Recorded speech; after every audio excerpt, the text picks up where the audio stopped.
Well, this is another session. This time we have a fucking beast in the mixed martial arts and grappling world, Josh Barnett, the fucking Warmaster. Before we get into all that shit, I am Mike Strauss, Sawbuck Mike, former MMA journalist, and my co-host is Tom the Head Hunter Higgins, who is a world champion catch wrestler. So yeah, this one's gonna be extra special for you with Josh Barnett, dude. Yeah, we appreciate all you guys. Continue following on all the social medias, X, Instagram, Patreon, YouTube, all that good stuff. Shoot us an email, conspiracyandchill@yahoo.com. What else, dude? Nothing, just waiting to hear from our beloved fans. I'm still waiting to get some random DMs talking some crazy shit. Let's go. Yes, community. It's all about the community. Oh, you know what? Dude? What's that? We are two truth seekers trying to expose the keepers. And how do we do that, Tom? With chill vibes and deep dives. Deep dives and chill vibes. You said chill. I think you said chill dives and deep vibes. Oh, shit. Good thing we don't have a patent yet. That's kind of cool, too, though. Could work either way, really, if you think about it, you know? Chill dives. Yeah, it could be chill dives and deep vibes. Like Mike said, fucking personal one for me. This is a guy I've pretty much idolized at a time in my life and taken a lot of influence from. He was actually at the same tournament that I became a world champion at, the Snake Pit tournament in England for catch wrestling. He was the coach for one of my opponents, and he had a match as the headliner as well. So I didn't get to talk to him. I definitely wanted to, but it just wasn't the right time. I was focused on a mission, and he was pretty busy as well, so glad to get him on here to finally chat. This is going to be a brutal one. What else is going on in the world, dude? Anything on your mind, bothering you, eating at you? I mean, I walk around a little bit grumpy a lot of the times when you can let this world of insane information get to you, but I would say I've been doing a good job keeping it off lately, and the only thing that's been pissing me off a little is trying to put together the next Wrestling Wars and the whole matchmaking headache that comes with that. That's never fun, but it's worked out pretty well each time, so I'm trying to keep it low stress. How about you? Oh, lots of shit. Just the same old bullshit at work. It's just this weird thing where it's like the harder you work there, the worse you get treated, and it's just, I don't know, dude. I don't understand the world. I don't understand how things work, which is why, and me being a felon, I really don't have many options, I'm always looking, always looking for different opportunities or better opportunities, I should say. And 4 times in the last year and a half, I've been offered really good jobs. Like, they've gotten them, everything's cool, and then they withdraw the offer because my background check. So it's like, we live in Illinois, and that is not one of the felon friendliest states in the union. So there's that. Well, hey, it is what it is. Fucking not much I can do about it. I'll be a felon for the rest of my life. So, which is fucked up, dude. Don't even get me started on that. It's like, felons are the only group of people that it's 100% legal to discriminate against. And it's like, how would you like to be judged by the worst decision you ever made for the rest of your life? That's what I am. Yeah, felons are not treated very, very good. And, I get it, dude. I don't believe that, like, all felons should just be treated a certain way. What I advocate for is every case should be looked at uniquely. You shouldn't just blanket the whole group of them. You know what I mean? Fuck it. What can you do, right? That's why, like you said, that's why we need to get this motherfucker going. It's trending in the right direction, so indeed I'm confident. But yeah, other than that, life's pretty good. No complaints. No real complaints. Yeah, that's the thing. Whenever I find myself bitching and moaning, I always think, there's people that woke up today worrying about clean water. So, yeah, there's that. Yeah, man, and where your attention goes is what tends to be at the forefront of your life. So if you want to fucking look at all the negative, then you're going to have a lot of negative experiences. So it all starts in the mind. Fucking Josh Barnett.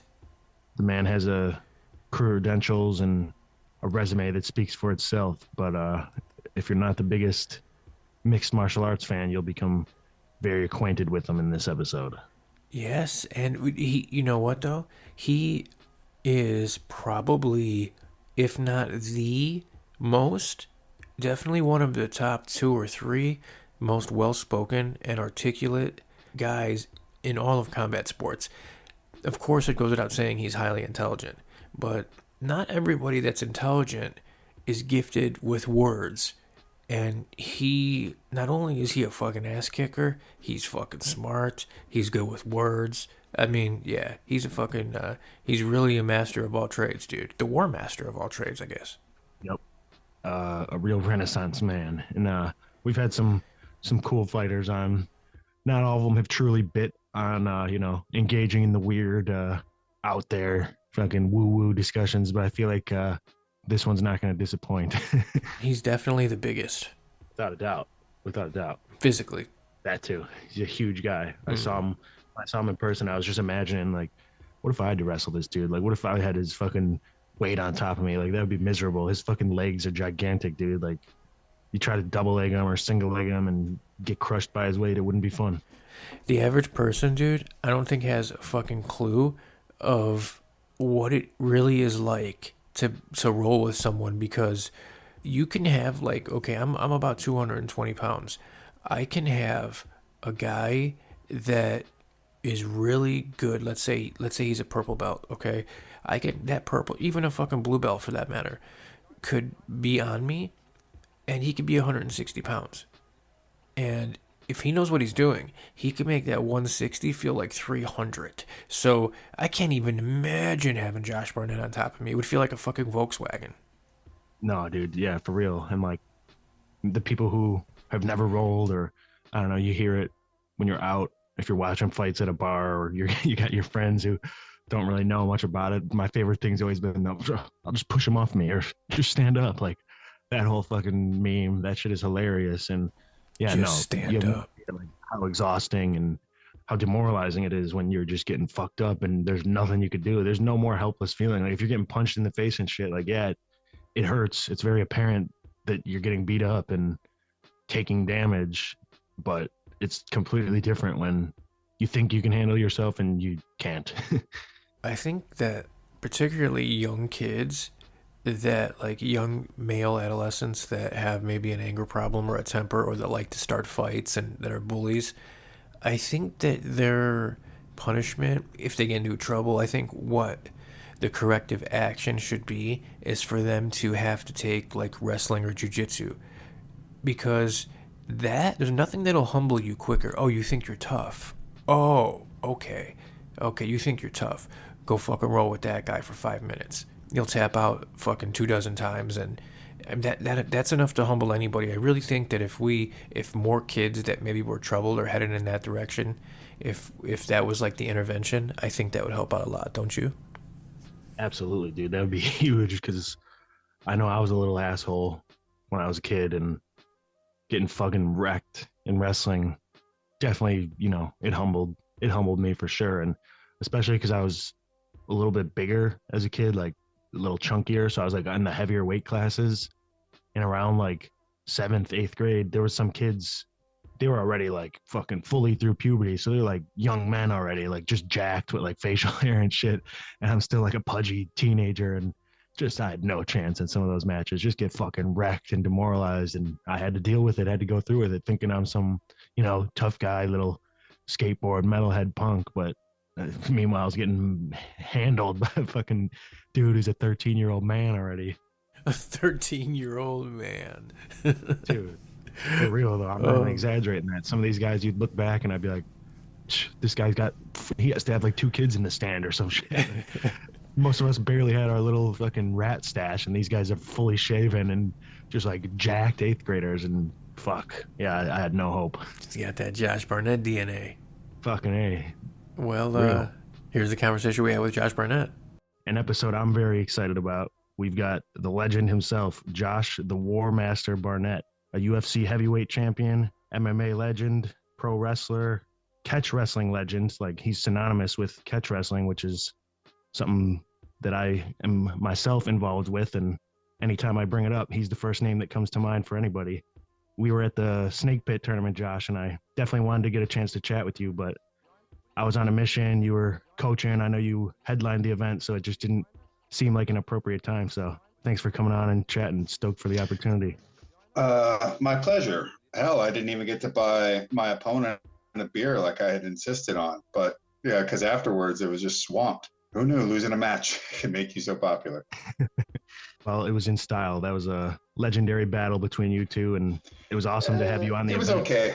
I thought. No, I mean, I was glad to be there. I was more there to bring the team, and I picked that. I went with that match because it was a challenge. Because he's a type of athlete that I always have trouble with, and that's the like tight defensive doesn't open up guy. If he's just strong enough to like not give you anything, then it just I've always had trouble with those dudes. So I was like, all right, well, we'll see how it goes. And lesson learned, I just needed to create way more movement on bottom because he was never gonna attack me for anything. So I needed to get him moving and hustling and create some gaps. I'd do it differently if I could do it again. Well, I'm sure the Snake Pit would love to run it again as well. And I think everyone there was entertained by it. Like, you know, the biggest fans of grappling are other grapplers who can appreciate the intricacies and the dragged out battles. And I think the whole reason, like you're very familiar with it, obviously being a catch wrestler and you were around all the legends, like you're a legend in your own right, but you were trained by Carl Gotch, Billy Robinson, all the true old pioneers. And like the reason that wrestling became a fixed thing as far as pro wrestling is because the general crowd wouldn't appreciate a match like that. Like they don't know what they're seeing. So got to kind of like spice it up for the audience. That's true. Yeah. I mean, if you gotta work to who your paying customers are to a degree, but also at the same time, you have to keep in mind that a lot of times the customers, the marks, they really don't know exactly what they want because they're not the ones out there wrestling. They're not the ones that actually create the thing. So in some sense, you kind of have to lead them into where you know or where you figure they're actually going to be most satiated by what you give them, even if they didn't know that was the case themselves.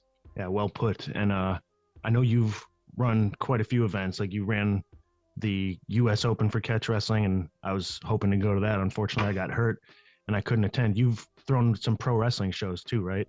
Mm-hmm. Yeah, Josh Barnett's Bloodsport is on to its 10th show. This next one will be during WrestleMania week, which is it's a tradition for us, and that'll be April 4th in Philadelphia. And like I said, 10th version of this event. And with the ACWA, I don't know exactly how many shows we've done off the top of my head. We did a lot of them from a test tournament perspective, and they were to see how the rules play out and to try and think about how to get ahead of people gaming the system and where it is most likely to be gamed and where the incentives could be and how they could be manipulated. So if you want a consistent high caliber sport, you got to figure these things out ahead of time because the human that gets on that mat or gets into any arena wants to win. And there's always going to be those guys that are going to read the rule book to the nth degree and go, well, technically, you didn't say I couldn't do this, or if I move the area of the match into this particular corridor, it's basically min-maxing. And then you start seeing, well, once one person figures that out, then everybody starts doing it, and then every match starts to look the same, which, that would suck.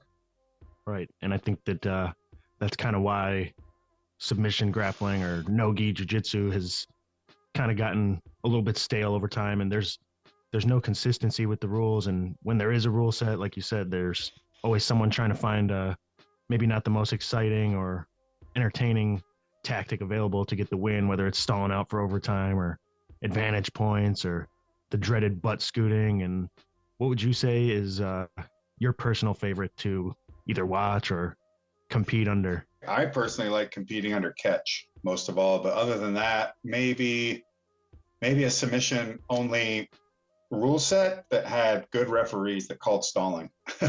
Because I mean, that's like a huge issue with all grappling, a lot of stalling.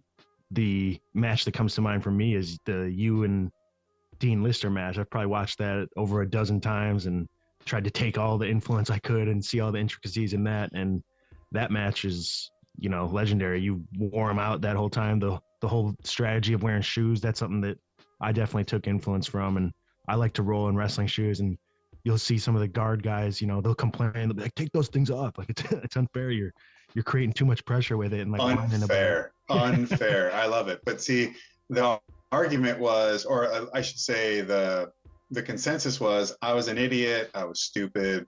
What a dumb idea. I'm going to get leg locked into oblivion. What a moron wearing shoes against Dean Lister. And even the announcing crew, the commentary crew was saying, oh, that was a bad idea. I would never do that. What's he thinking? And then I win the match, and then it was a deluge of, oh, well, you know, why was he allowed to wear shoes? That should be illegal, blah, blah, blah, blah, blah. He's got too much grip. He's this, that, and the other. And it's like, well, which is it? I'm an idiot. I'm a total stone moron, or I'm like some sort of technologically advanced, manipulator of the rules and tantamount to cheating because I wore shoes. And it's just like, you know what? All it says is that both sides, both statements come from a place of utter ignorance and myopic understanding of what grappling is, and just idiocy. It's all it can be distilled to. You know, it's like you piss your pants for one thing and then you shit your pants for another. Either way, you still got soiled pants. So that's all it came down to. And my comment to the commentary crew prior to the event and to Halleck was, he's like, you're gonna wear shoes against Dean Lister? And I said, yeah, if he can get to my legs, I'll be impressed. But that, let alone if he thinks he can keep them or even still win in a leg lock battle there, then, you know, it's not the shoes that's the problem. I mean, you've always been a well-rounded grappler when it comes to catch. Obviously, there's a lot of leg locking going on in catch wrestling and MMA. You've submitted some of the best fighters to ever do it. And I know Mike had a couple of questions, being the MMA journalist, about your former MMA career. Sorry. We're gonna get him back into that world, though. Don't worry. But nope. Yeah, I don't know. It seems like a pretty terrible world. It's a pretty terrible world. It's a dirty world. It's a real low bar. So maybe you are the guy that can succeed on your second time around. Let me say that because I run a bit of my own wrestling league at the moment where we do different styles of wrestling. Catch being one of them, collar and elbow, just takedown matches, and I'm getting Mike involved in the media side of it, so that's why I keep emphasizing that. Hey, Josh, I'm a huge pro wrestling fan as well as mixed martial arts journalist, so I had a couple of questions on that side. Recently, you had about an AEW against Claudio Castagnoli. Mm-hmm. Great match. I wanted to know, it's a two-part question. Mm-hmm. I wanted to know if you were going to be doing any more professional wrestling in AEW, ROH, anything along those lines. And then the second part would be, I know you trained Shayna Baszler, I believe, to become a pro wrestler, and then I believe you work with Moxley too. Is there any other guys that you've been, or guys or girls that you've been working with? I don't have any plans to do any more with AEW at the moment. I suppose that could change, but I've got such a full deck of projects and things moving at the moment. In fact, when will this podcast air? I mean, depending. We don't really have a set schedule, but probably about a week from now. Because on February 14th, the 13th over here, I'll be making a pretty huge announcement from Japan. Nice. Regarding the pro wrestling world, I take it? Regarding pro wrestling, yes. Okay. I won't press anymore. That's awesome. In terms of, or in regards to the second question, athletes, wrestlers I've worked with in professional wrestling, I've trained Harry Smith since before he was old enough to drink. He's been a long, long time student of mine. Now he's back in MLW. He had just done a short tour with All Japan, I think. Alex Coughlin, who's in New Japan Pro Wrestling right now as part of the War Dogs. I've worked with him quite a bit. Royce Isaacs, I train semi-consistently out here, and he also comes in sometimes to California Mixed Martial Arts and spars and grapples and everything. In fact, he took second in the light heavyweight division in a catch wrestling tournament we threw down here, losing to Jordan. Oh God, why am I forgetting his last name? Big kid, great hips. He used to fight in the UFC at 185. The Beverly Hills Ninja. Tough kid. Jordan Wright. But, you know, Jordan Wright. Royce Isaacs gets out there and scraps it up, trains at highest stand, trains with me. John Morrison I've worked with for quite a while. I trained him in boxing, which was pretty fun experiment. But he's still at it. He's still boxing. He's still training, even though he's with our AEW and ROH at the moment. I used to work quite a bit with Nicole Savoy when she was still working, but I think she's really called it good. Marina Shafir for MMA and pro wrestling. Andy Williams in AEW. I was real heavy in working with him and getting him to really follow through with becoming a pro wrestler, like really putting some time into it and seeing where it goes. And then there's guys like Eric Hammer. I've worked with a lot with Bobby Lashley, Davey Richards. It's a pretty long list. Chris Dickinson was someone that was training directly under me for some years and really had a killer run towards the end of his tenure there and was doing his best work, I believe.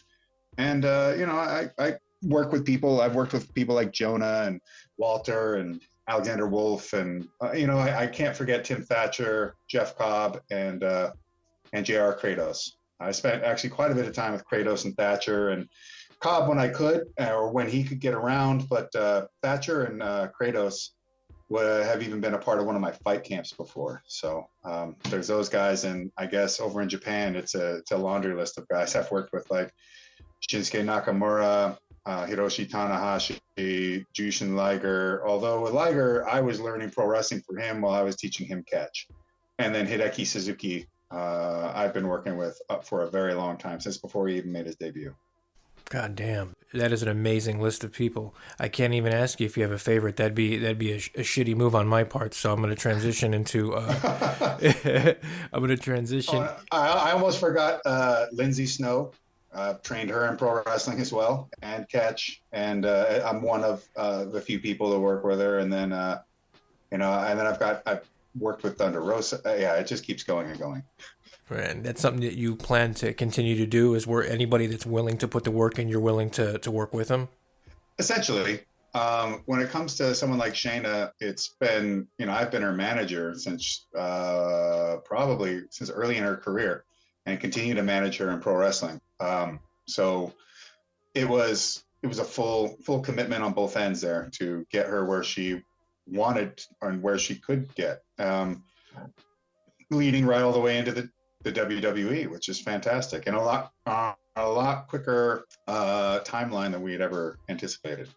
But part of a responsibility I feel deep within me is to continue to work with people, train folks, and keep this stuff alive, the pro wrestling and the catch wrestling side and the MMA stuff and everything, and to pass it along and put it in other people's hands who are you know, worthy to be under not just my tutelage per se, but to bear the knowledge that I've been acquiring from all these incredible coaches and athletes for a whole lifetime at this point, even if my lifetime's only 46 years old at this point. With some of the legendary guys you trained under that were kind of like yourself, like legitimate grapplers and professional wrestlers, Mm-hmm. like Billy and Carl and stuff. And was the training in Japan, was it a lot of like actual wrestling and like sparring, rolling? Because like their style looked a lot more like regular grappling. Like I haven't watched a lot of pro wrestling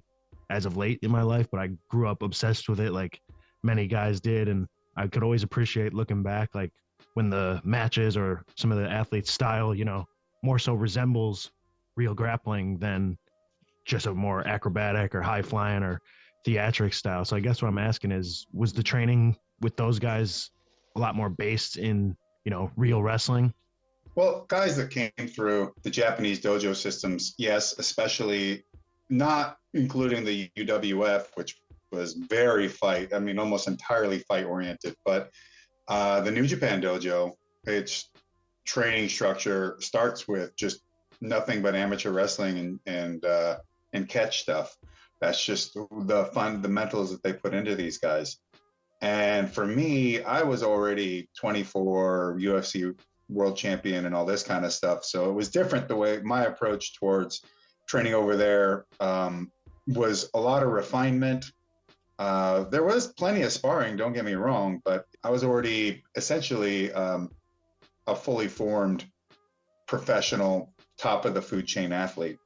But I was constantly learning things from everybody. And I always say that being in the professional wrestling ring made me a better MMA fighter as well, because it's like an opportunity to just get a shit ton of reps competing, and in a sense at times, wrestling in front of thousands of people, television, all of that. It really helps with getting you to a place where you're just very aware and very present in the ring. I'm sure it would help the competition nerves and anxiety when it's not, full intensity and you're a little more focused and dialed in on every single decision, where it's, rehearsed in a way and you're focused on executing everything perfectly for the crowd. That's a different level of concentration, I guess.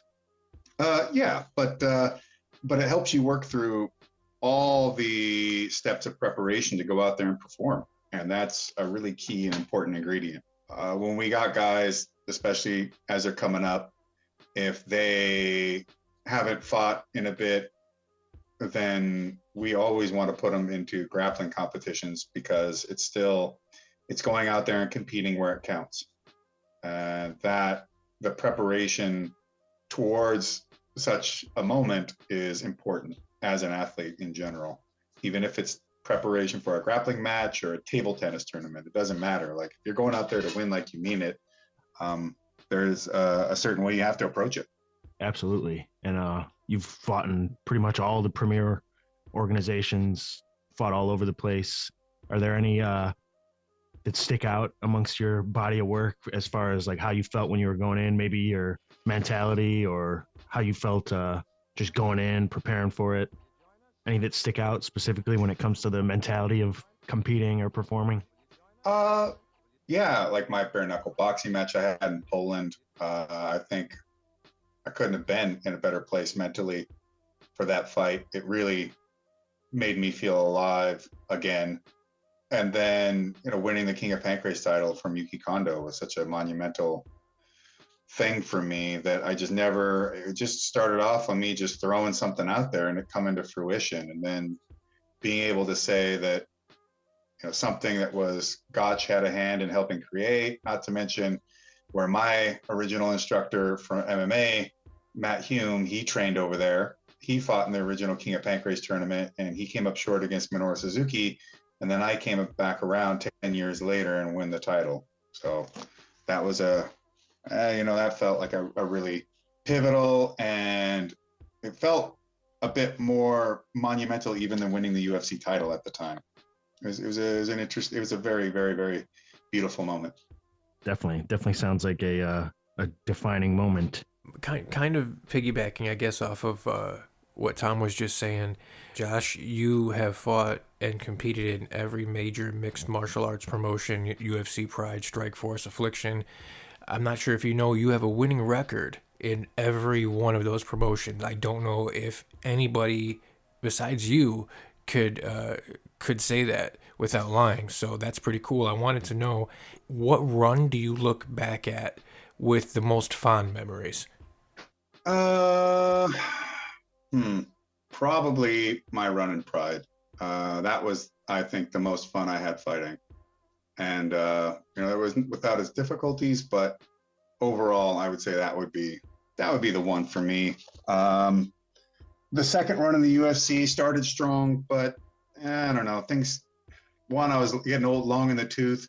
Two, the way things were run, it's not that the UFC is a bad place, and I'm not here to complain about them. It just, everything was so much bigger and greater than it used to be when I was in there originally. And, the money, the fame, the opportunities, I mean, it really turned a corner. But there was just something about it that just felt like a machine, and it kind of sucked some of the fun out of it. And if anything, I needed to take my time a bit more than trying to be as like just roll into everything as quickly as possible, whenever possible, as like I used to. But that was still a good time too. I thought you were gonna say pride. That's what I thought you were gonna say. Yeah, I think a lot of people look back at that run with fond memories too. Tom, let's get weird, brother. So the nature of this show gets into the weirder and conspiratorial things. What would people maybe be surprised to find out Josh Barnett believes? Like, is there any conspiracy or weird or paranormal hills you would die on? I don't know. You know, I mean, if people listen to me, they know that I go into all kinds of, at times, esoteric or oft unread or unheard of or somewhat forgotten places. It's just who I am. I don't, God, weird. Well, a lot of the things I think people think are very strange until I sit down with them and explain them in a much more detailed and exemplary manner. But I don't know if you could call it, I don't consider, this is not a conspiracy by any means, but people might consider this strange. But I don't believe in the progressive concept of linear history at all. I think that's fake, it's bullshit, and it doesn't line up. I don't think history is any sense of progress whatsoever. Just because you've gotten more widgets and gadgets and you've been able to use technology to abate or divert nature in terms of how it conflicts or affects your life in more and greater ways because of technological advances, doesn't make that progress. Because people are not fungible widgets, nor are they things which exist only in rational and mechanical constructed universes or ways of being. Human beings, for one, in my opinion, are not rational. They don't really do a lot of things via rationality. And ultimately, when the chips are down, no one goes to war over facts and figures. They go to war over a myth. Humans are myth-making and myth-obeying creatures. And I believe that history shows this. I think that it's obvious to anybody if you really sit down and pay attention and get out of your own kind of postmodern, rationalist, modernistic, atomized, mechanical way of thinking about things. And then as you look back at history, you'll see that the concept of people seeing history as being cyclical is far older than any concept of linear progressive history whatsoever.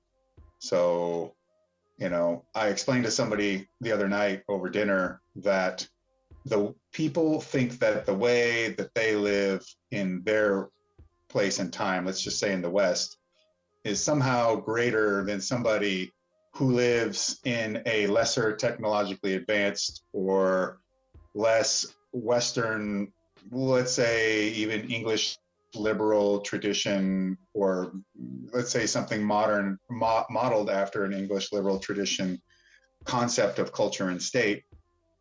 They look at that and they're just like, oh, we're so much better than all those other people. But it's just like when it came down to looking at things like Iran, which was such a hot news item for a moment. I mean, it is again, I guess. But I mean, in terms of, there was the thing about the cultural police and the women that were, or woman who was accosted and beaten to death for disobeying Sharia law in Iran.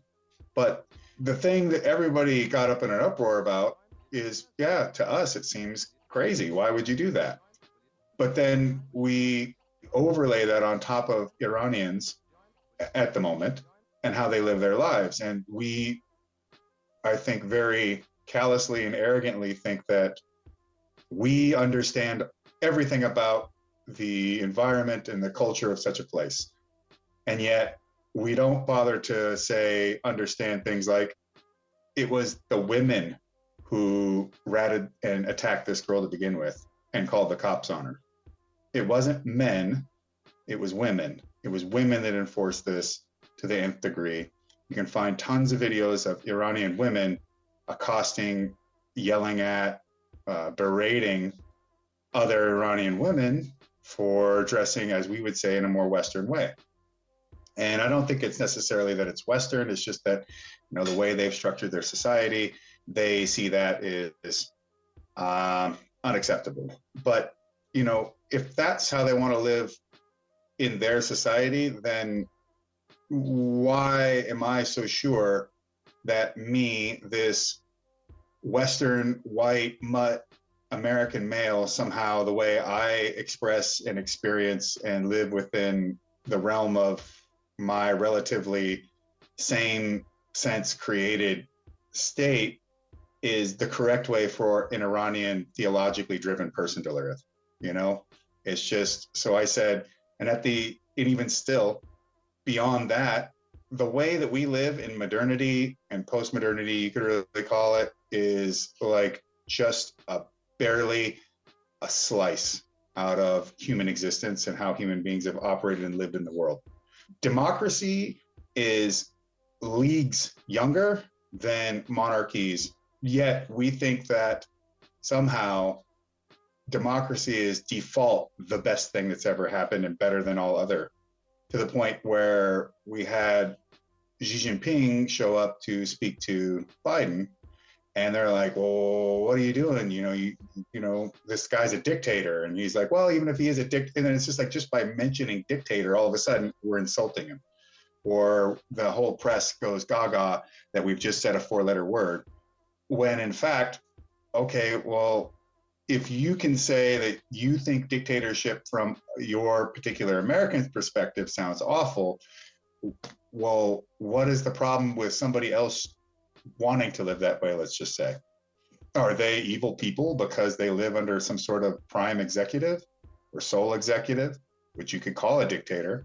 A tyrant has different historical meanings, but the way that it has entered into our lexicon in English now has a negative connotation. But really, dictator has negative connotations because we have painted it as such for the last 100 years. And it's not me making an argument for or against dictatorships. It's just me saying we live so utterly blind and arrogant to the way the world has been, and has been infinitely longer than the way the world has been and is, as far as we are to understand it. We're like 4 generations into this at best. And the world is infinitely older than that. And I mean the world with human beings in it. So back to the cyclical thing, everything grows. There's a seed, it grows, it blossoms, it withers, and it dies. So that is the way I see the world. And I think that if you took the time to look at the world in that lens across vast amounts of history, you'll see the same. And yeah, I don't think there's anything conspiratorial about what you said. I think that's the perspective of a well-traveled, well-cultured Warmaster. And I know you yourself are pretty into the Norse and Viking history and culture and stuff like that. And I myself dive pretty deep into the Celtic and the Irish history and way of life, and just kind of how they did things. And I'm sure you have an admiration just for the strength and the virtues and stuff that they all had back then. And as far as places you visited or places you want to go, or you have been, is there any favorite cultures or way of life that you experienced in your career? I'm very partial to the Japanese. I've lived there at times, so I've always had a fascination with Japanese culture. I think some of it distills down to the concept of honor, and that it still exists there, in Bushido and Budo. As a warrior person, but with a side of intellectual craving, it just always kind of felt very at home and at heart to me. And then I was just always kind of nuts about the cultural stuff, the shows and movies and animation and martial arts and Japanese pro wrestling and all this kind of stuff. But I'd say as I've gotten older, I've been really far more interested in going to Europe and spending a lot of time, be it Eastern or Northern, Western Europe, and just seeing these old, beautiful places built by people long since gone, and some whose ancestors may have even had their lines ended at some point for one reason or the other. And I think that's just incredible. I also think it's very incredible to see the works of people so driven by what you could call like higher calling, higher striving.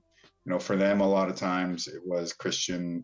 Well, you say Christian, but I also would say that if you look at European Christianity is heavily infused with European paganism, especially Germanic. But that honestly makes complete sense when you see that who it was that made up the state of the church, where they came from, things like the Holy Roman Empire, and the fact that I think that if you took Christians, let's just say they were all Protestants, okay? I'm not going to get into any like fight about, you know, which Christian sects are legit or not or whatever.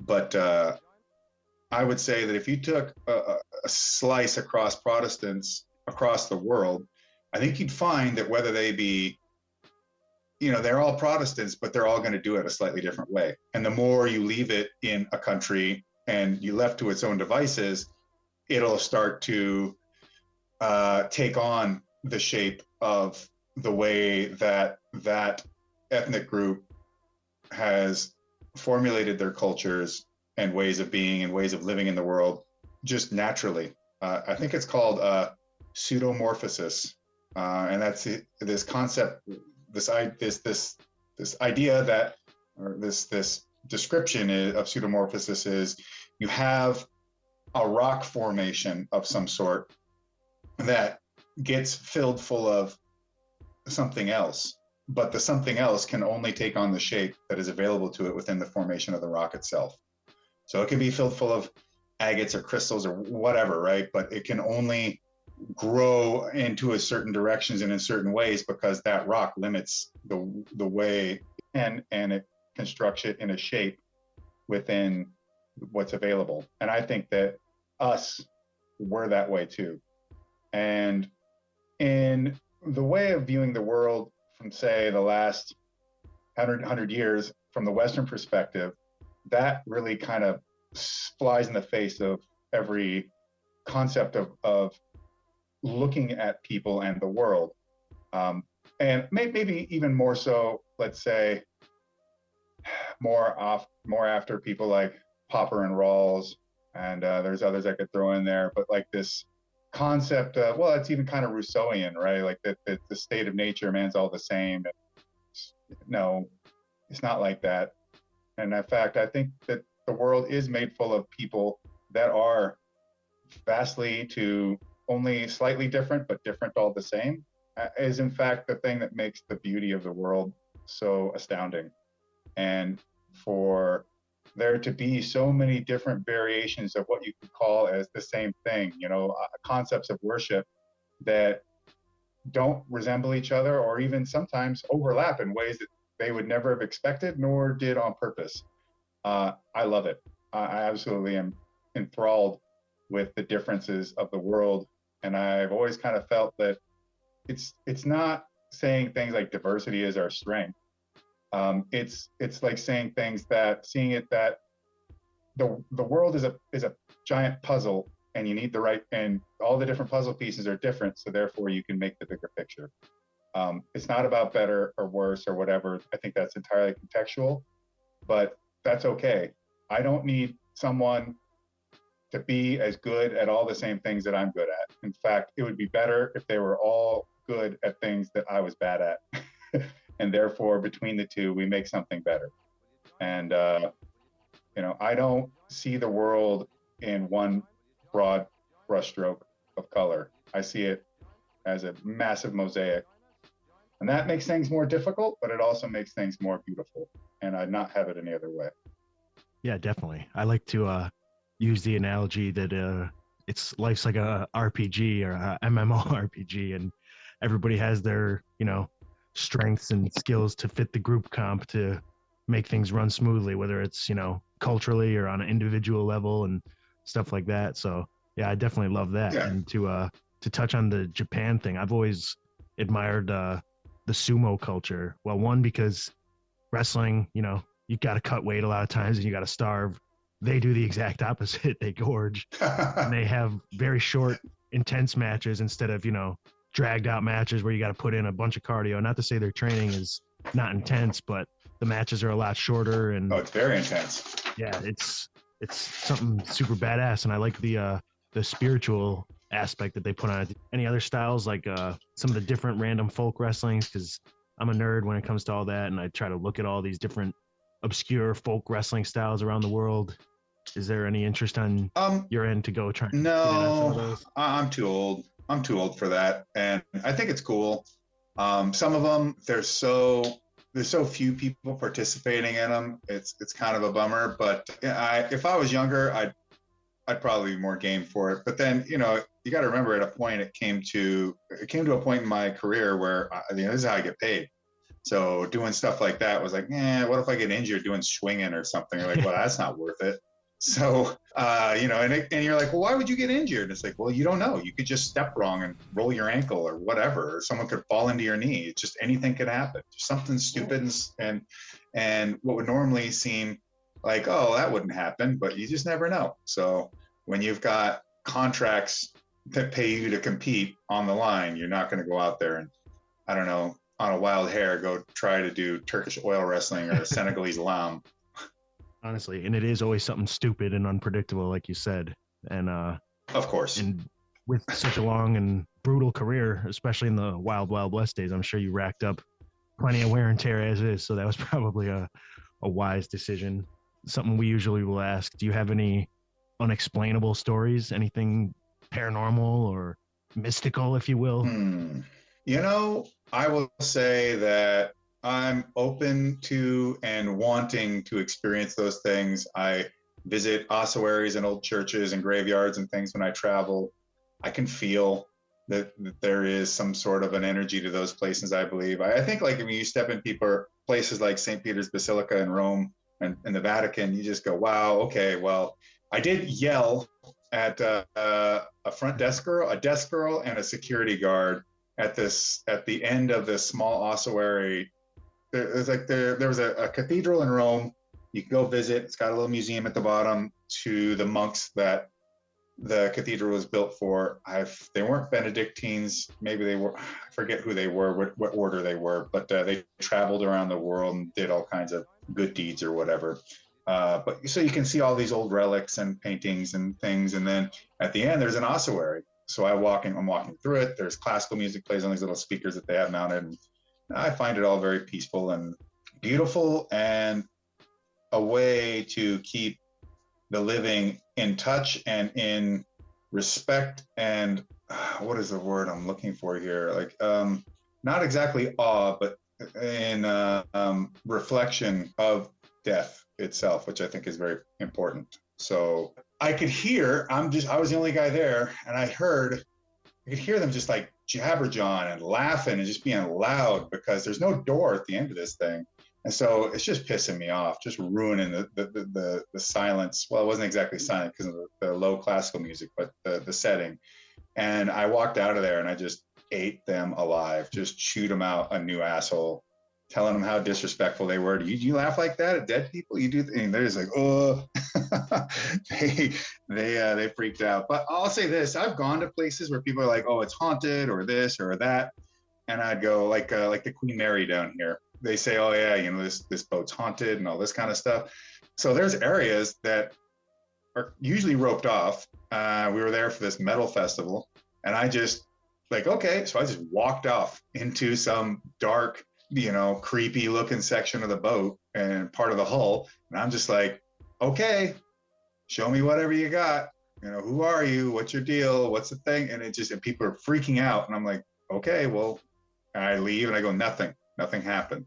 I saw nothing, felt nothing. I don't know what does exist or doesn't, but if it's there, I'm willing to see it and be proven of its existence.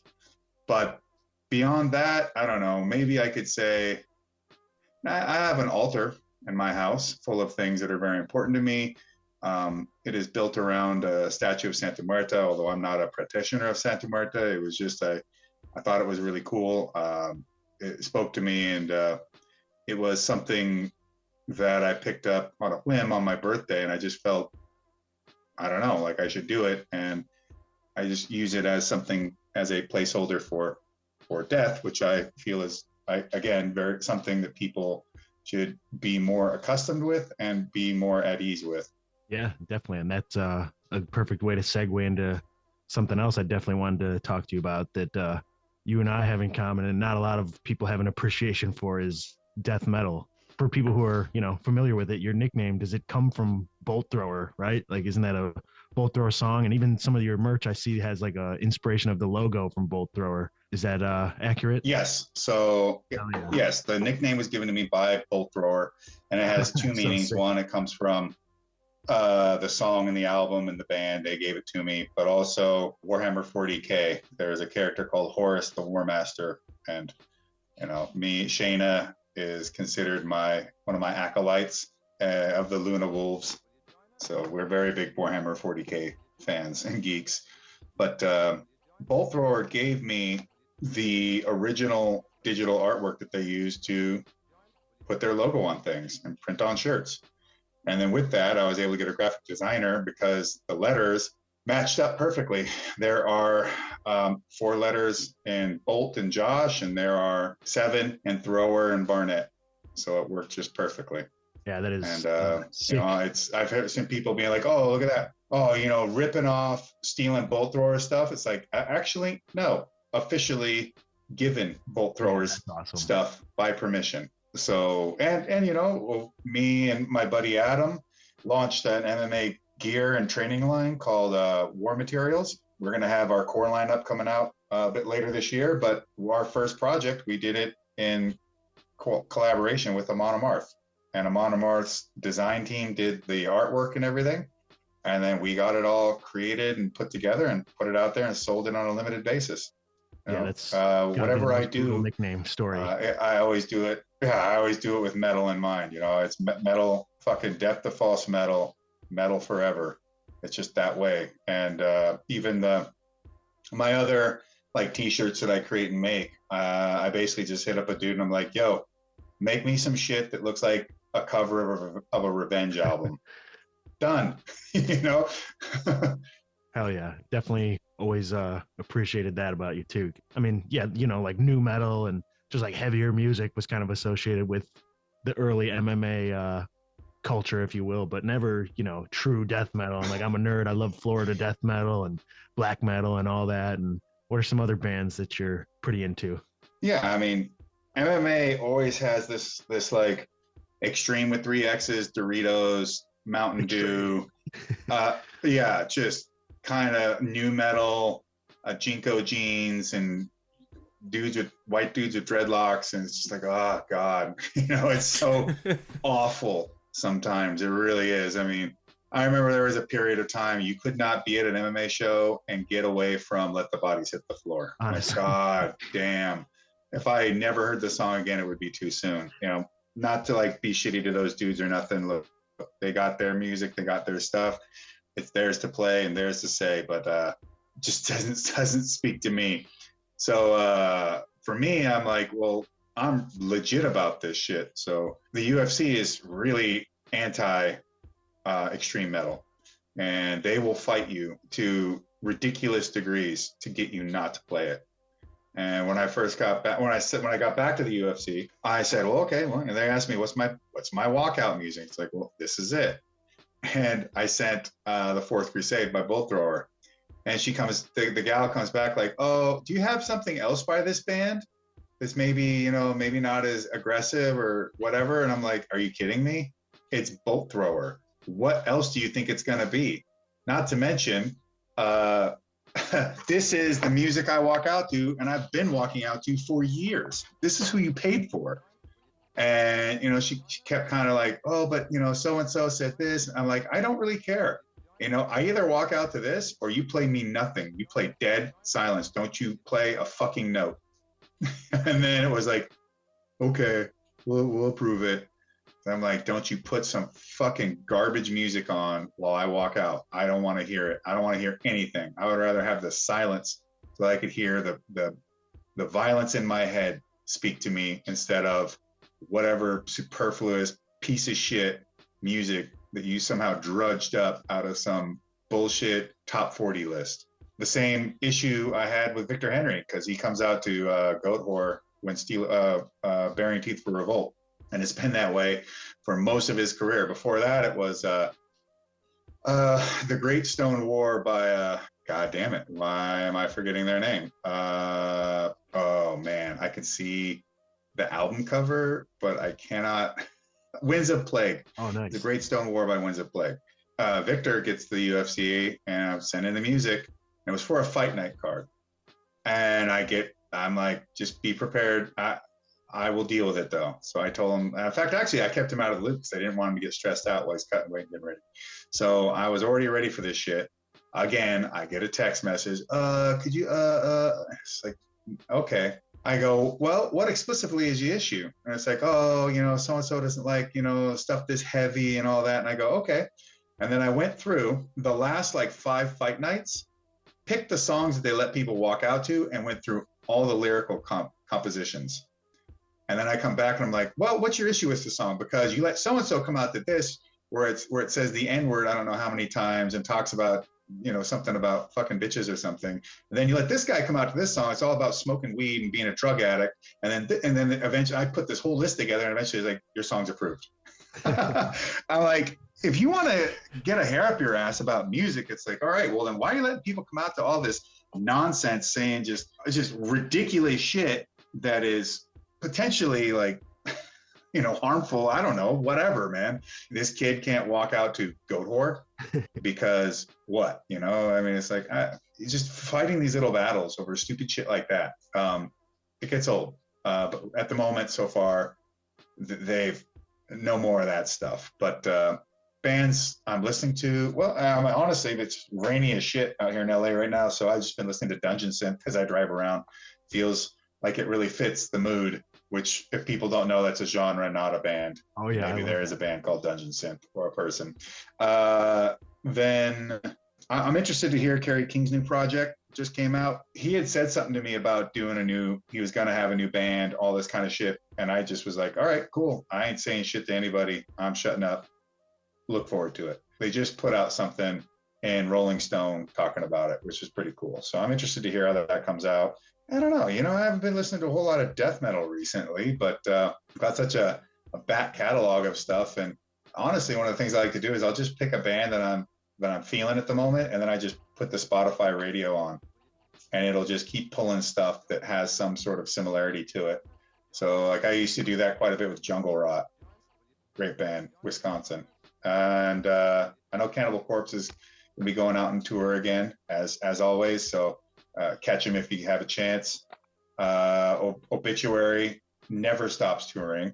So the chances that you're going to see them are pretty high if you're going to these concerts, and well worth it.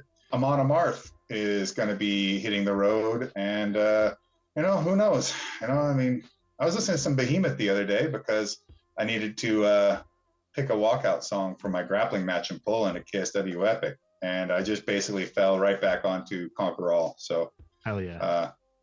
Pretty easy choice. But, I had to make sure I checked all the boxes. It's funny how the UFC will prevent that, but it's okay to, like you said, the other music or the fact that everyone's paying to watch guys bloody each other up and beat each other unconscious, but the music, the sound is too aggressive for them. If I wanted to make an argument about the difference between certain types of music and its possible negative effect on a populace, and, you could see people freaking out and being just coming right back at you with Cannibal Corpse lyrics, especially the early stuff. Barnes. And I get it. Oh, it's nuts, right? I Come Blug, Addicted to Vaginal Skin, and just insane stuff. But my argument would be, okay, granted. However, even those things that they're saying as absolutely off the wall, just sideways as they are. Oh, by the way, there's a comic you can probably find it out there somewhere by Hart Fisher on Cannibal Corpse lyrics illustrated. Yeah, I've seen Oh it. boy. I've seen it. They're hard to read. But I would say that the argument is this: the stuff that as crazy as the stuff in the Cannibal Corpse songs are, it's so crazy, it's so extreme, it's so over the top, and it involves something so massively psychotic and unbearable to pretty much 90% of the populace, if not more, because it's so gnarly. Like, the things being described are not like drunken whims. It's like planned out, like Zodiac killer kind of insane stuff, which takes it a certain type of person to even be able to pull that off. It's not tenable. Like, they don't get there. Like, they don't really think about it as something achievable in that way. Same with like a lot of black metal stuff, the more satanic, whatever. I mean, some people get caught up in the satanic stuff, but I mean, it was a lot fewer than greater. But singing about being a drug addict, selling drugs, shooting potential rivals in things in and around criminality, common criminality, that's like right down the street. That's every day. You see that all the time on the news. You don't see hordes of satanic demons tearing people's heads off or something. You don't see insane serial killers bashing people's faces in with hammers. Those people do exist, but it's rare. Obviously, with conspiracy and chill, you've probably done all your at least your Wikipedia searches on like the toolbox killers and BTK and all that stuff. Those people are exceptions, thank God. But that's so out there. But common moron, getting high, selling drugs, doing whatever, shooting shit up, crashing their car with their kid in it and their baby mama, like all that kind of stuff. We're just getting messed up on ketamine in a club or all these kind of things. This is practically a stone's throw away for some people, and achievable, if not something that they either do or they know people that do it. That's why I see it as worse. It's a lot more imitatable than hordes of zombies running at you. It is. It's a lot more imitatable, and it's it's within a closer reach, and it's also promoted. Like, it's given a shine to it and given open, unfettered airplay to a degree. Oh yeah. And you just go, no one's going to play Cannibal Corpse. That's not going to happen. Right. But you could turn on the radio and hear stuff about how you should be a slut, or how you should treat women badly, or how you should sleep around, or how you should cheat on people. And it's just like, that's right within the grasp of every normal person. Yeah, and there's the whole idea that the CIA was kind of behind the gangster rap movement, but that's so it could be a whole episode. I mean, they might be. I mean, they were behind modern art, right? That's a conspiracy done totally true. The CIA was behind modern art because they felt like it could be something that was, due to its nature of being so, I don't know, like indistinct, that it could be somehow a very great anti-communist weapon in the Cold War in terms of culture. But all it did was just make a bunch of really shitty artists famous and continue to support, and it probably increase all the money laundering that goes on within the modern art world. By the way, modern art is not about real investments and legitimate business for the most part. It's about money laundering, propping up people whose works that you and your buddies have purchased a ton of to then increase the value of and manipulate the market. It's totally fake. Just like, was it the FBI was behind Gloria Steinem? Crazy, all that women's lib stuff, and it was all government pushed. Strange. But there's a lot of things that are like that if you really think about them, they're not crazy conspiracies, because it didn't really take given the amount of resources that a government may have, it's not that hard to do. It just really isn't difficult in any sort of way. And if you think about it from a game perspective, it's like, okay, they really thought this was game theory that was going to achieve some sort of result for them. It doesn't matter if it seems stupid or brilliant. Again, humans are trying to win. So that's what you get. And you got to figure, if you, let's say you're the person like an architect create and manipulate and fix or destroy a system. Now you get, I don't know, 7 generations removed from it.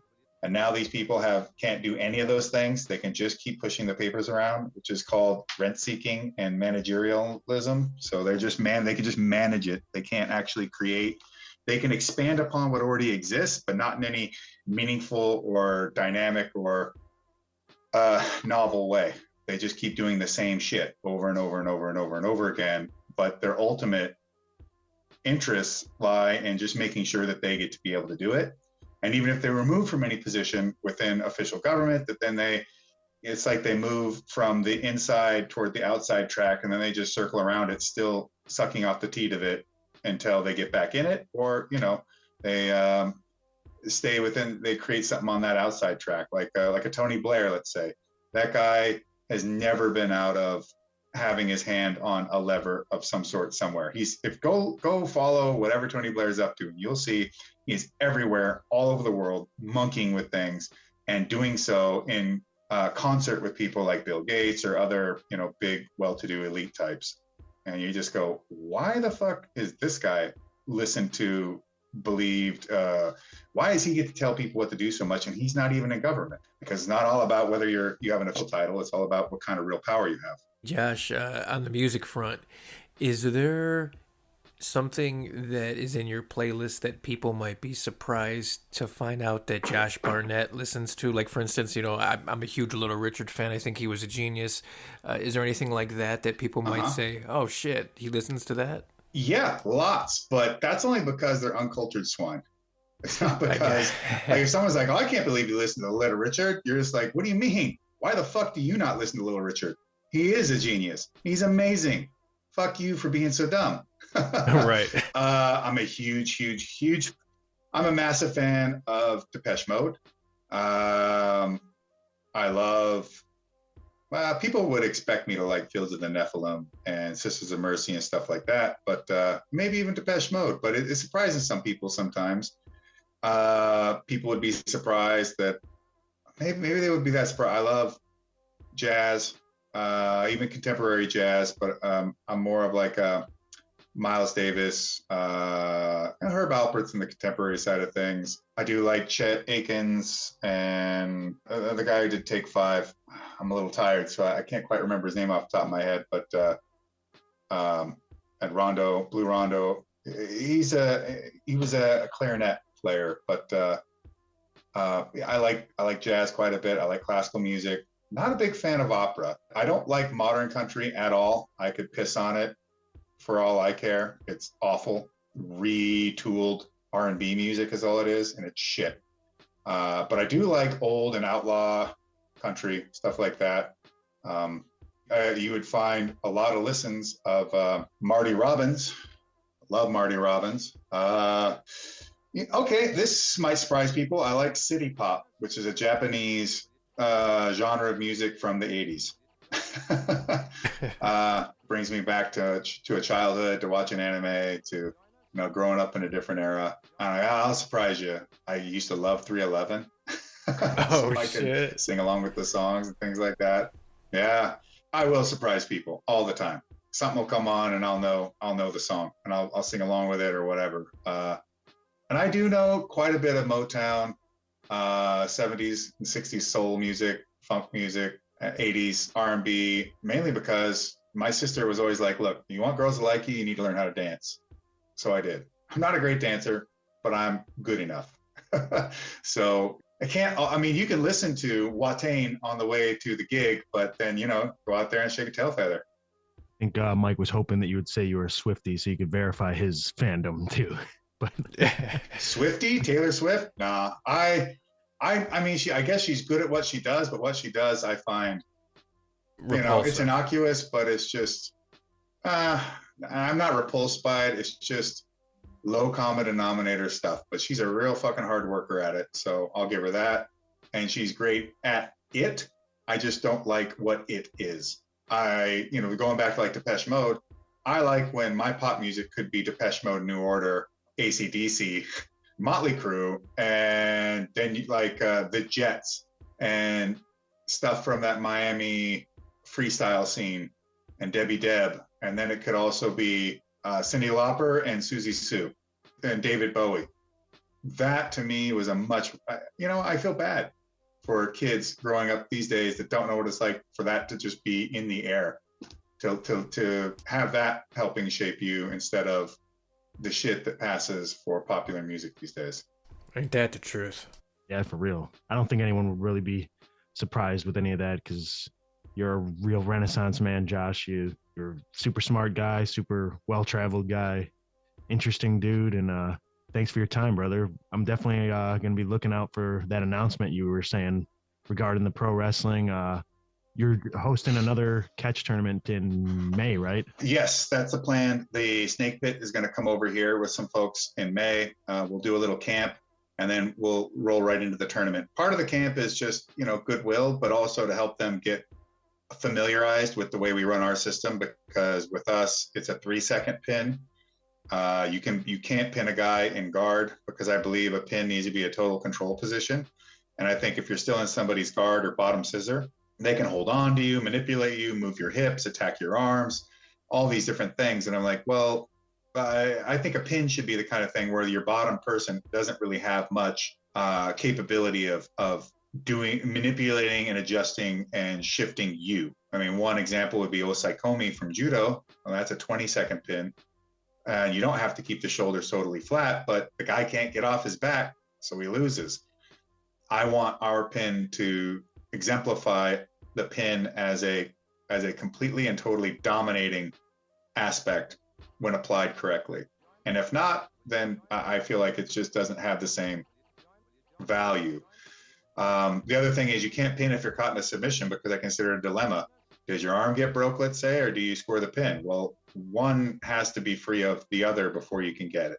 That's my opinion there. And we allow chokes with no arm. And we have points. That's the other thing, because with these tournaments, I want to move things along, and I want to use points to incentivize playing the game in a certain way. Right. I like that. That's badass. And all things go well on my end, I definitely expect to see you there. So looking forward to that as well. Anything else you want to plug?